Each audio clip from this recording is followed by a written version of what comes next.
Shalom saudara-saudaraku, kasih dalam Tuhan kita Yesus Kristus. Berjumpa lagi dengan saya pada kesempatan yang baik ini. Saat ini saya masih dalam seri kemenangan dalam iman. Ini adalah video ke-6 saya atau video terakhir saya. Dan di video ke-6 ini saya akan berbicara mengenai alasan kita kehilangan iman kita. Yang pertama adalah seeing is believing. Jadi kita melihat dulu baru percaya. Saudaraku, kita baca di dalam Yohanes 20 ayat 29, dikatakan di sana, kata Yesus kepadanya, karena engkau telah melihat aku, maka engkau percaya. Berbahagialah mereka yang tidak melihat, namun percaya. Jadi firman Tuhan di sini mengajarkan kita bahwa berbahagialah orang yang belum melihat, namun dia sudah percaya. Itu adalah kehidupan kita sebagai orang percaya. Kita, firman Tuhan berkata bahwa orang benar hidup oleh karena iman. Jadi saudaraku, kita sebelum kita menerima keselamatan kita, sebelum kita menerima kesembuhan kita harus percaya dulu bahwa Yesus sudah mati untuk menyelamatkan kita, untuk membayar segala dosa-dosa kita. Dan juga kita harus percaya bahwa pada saat kita ingin menerima kesembuhan, kita harus percaya dulu bahwa Yesus, dia tidak hanya mati bagi dosa-dosa kita, tapi dia juga sudah menanggung sakit penyakit kita, dan oleh bilur-bilurnya kita sudah disembuhkan. Jadi jangan sampai kita kehilangan keselamatan kita hanya karena kita tidak percaya. Karena kalau kita tidak percaya, kita tidak akan, firman Tuhan berkata, kita tidak akan bisa menerima apa-apa. Yang kedua, alasan kita bisa kehilangan iman kita adalah ketakutan. Di Matius 14 ayat 30-31 berkata, tetapi ketika dirasanya tiupan angin, takutlah ia dan mulai tenggelam, lalu berteriak, Tuhan, tolonglah aku. Segera Yesus mengulurkan tangannya, memegang dia dan berkata, hai orang kurang percaya, mengapakah engkau bimbang? Jadi saudaraku, ini firman Tuhan ini berbicara mengenai Petrus ya, yang awalnya dia awali dengan iman. Ketika dia melihat Tuhan Yesus, dia meminta agar supaya dia bisa berjalan di atas air, dan Yesus memerintahkan untuk datang kepadanya. Namun ketika di tengah jalan dia kehilangan imannya, dia tidak percaya karena dia melihat kenyataannya, bahwa laut itu sedang bergelora, sedang ada badai, jadi akhirnya dia ketakutan. Nah, disitulah kita bisa kehilangan iman kita ketika kita takut. Yang ketiga adalah mengapa kita bisa kehilangan keselamatan itu karena penderitaan. Ya, Ayub 19 ayat 10 kita bacakan, ia merobohkan aku dari segi empat dan aku binasa. Ia mencabut harapanku seperti pohon. Kita baca lagi di ayat 25, tetapi aku tahu penebusku hidup dan akhirnya ia akan bangkit di atas debu. Jadi saudaraku, di sini juga berbicara bagaimana kita bisa kehilangan keselamatan. Banyak orang bisa kehilangan iman oleh karena penderitaan yang mereka alami. Ya. Demikian, selanjutnya yang keempat. Ya, yang keempat adalah akal budi. Di dalam Amsal 3-5 kita baca, percayalah kepada Tuhan dengan segenap hatimu dan janganlah bersandar kepada pengertianmu sendiri. Ya, kadang-kadang saudaraku kita banyak segala sesuatu kita dasarkan kepada akal budi atau common sense kita. Ya, tetapi disitulah kadang-kadang kita bisa kehilangan keselamatan kita, atau kita bisa kehilangan hidup dalam berkemenangan atas sakit penyakit. Karena apa? Karena kita terlalu banyak mempergunakan akal budi kita, ya, tanpa kita beriman sepenuhnya kepada Yesus, kepada apa yang Yesus lakukan buat saudara dan saya. Ya, jadi itu poin yang keempat, apa kita bisa kehilangan iman kita. Dan yang kelima, yang saya bacakan masih ada satu ayat, Lukas 18:23.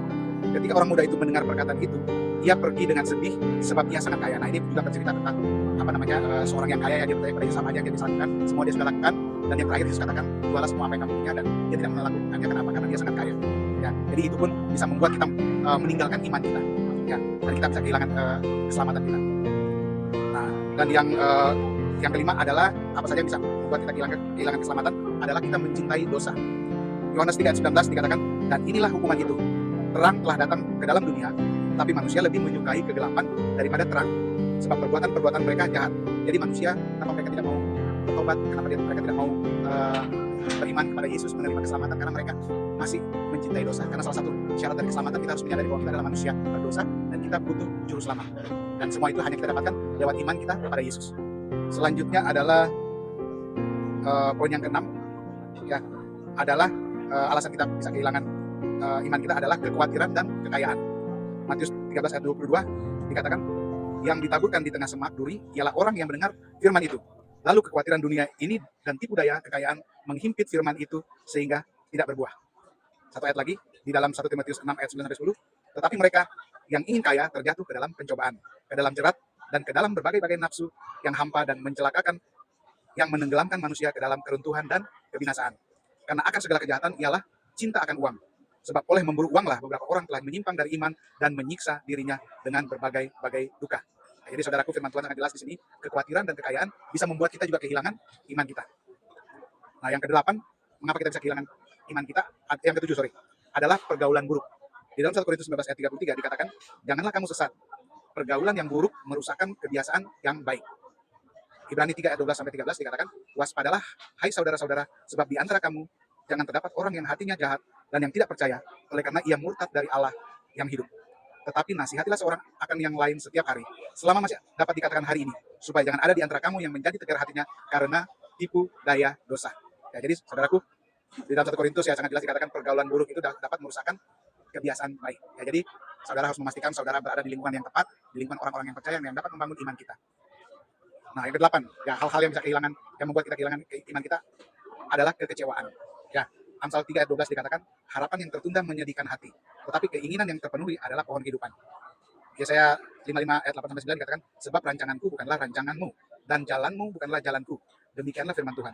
Seperti tingginya langit dari bumi, demikianlah tingginya jalanku dari jalanmu, dan rancanganku dari rancanganmu. Ya, jadi banyak juga ya orang-orang yang bisa kehilangan ke iman mereka karena mereka kecewa kepada Tuhan, karena apa yang mereka inginkan atau apa yang mereka doakan belum dijawab atau tidak dijawab oleh Tuhan. Tetapi percayalah saudaraku, bahwa Tuhan tahu yang terbaik buat saudara, Tuhan tahu waktu yang terbaik buat saudara. Jadi jangan sampai kita kehilangan iman kita karena kita kecewa. Nah, dan yang terakhir atau yang kesembilan yang bisa membuat kita kehilangan iman kita itu adalah kedagingan kita. Di dalam 1 Yohanes 2 ayat 15 sampai 16 dikatakan, janganlah kamu mengasihi dunia dan apa yang ada di dalamnya. Jika orang mengasihi dunia, maka kasih akan Bapa tidak ada di dalam orang itu. Sebab semua yang ada di dalam dunia, yaitu keinginan daging dan keinginan mata serta keangkuhan hidup, bukanlah berasal dari Bapa, melainkan dari dunia. Ya, jadi ya sering kali kita mengejar kedagingan dalam hidup ini sehingga kita bisa kehilangan iman kita. Ayat yang terakhir saya akan bacakan Galatia 5 ayat 17. Sebab keinginan daging berlawanan dengan keinginan roh, dan keinginan roh berlawanan dengan keinginan daging. Karena keduanya bertentangan, sehingga kamu setiap kali tidak melakukan apa yang kamu kehendaki. Ya, jadi jelas di sini dikatakan ya keinginan roh berlawanan dengan keinginan daging. Ya, jadi saudaraku, kembali lagi ya saya ingatkan kepada saudara-saudara ya, jangan sampai kita kehilangan iman kita karena poin-poin ini.